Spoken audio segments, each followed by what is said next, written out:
majlisnya Al-Attas. Ijazah dari Habib Ahmad bin Hasan Al-Attas. Qabul semua hajat insyaallah. Amin.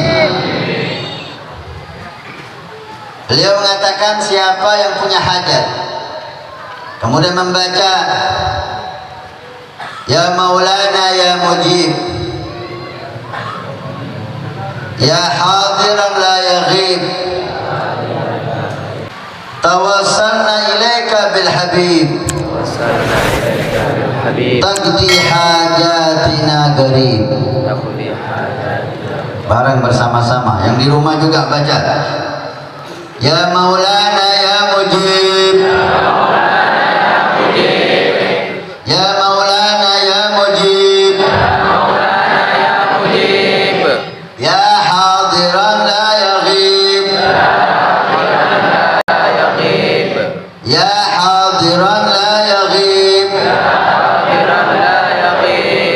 tawassalna ilaika bil habib, tawassalna ilaika bil habib,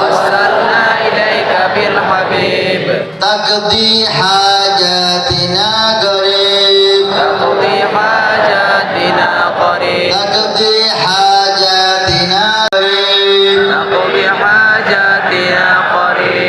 Saya beri ijazah semua untuk membacanya. Katakan qabilna ijazah. Mudah-mudahan semua hajat kita qabul. Dosa kita diampuni, maghfur. Hidup kita husnul khatimah. Anak-anak kita menjadi saleh salehah. Keluarga kita indah dan berkah. Rezeki kita barakah. Dunia kita barakah. Ya hadiran la yaghib, tawassalna ilaika bil habib,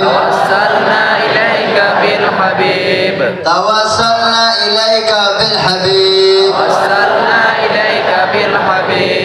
taqdi hajatina qarib, taqdi hajatina qarib.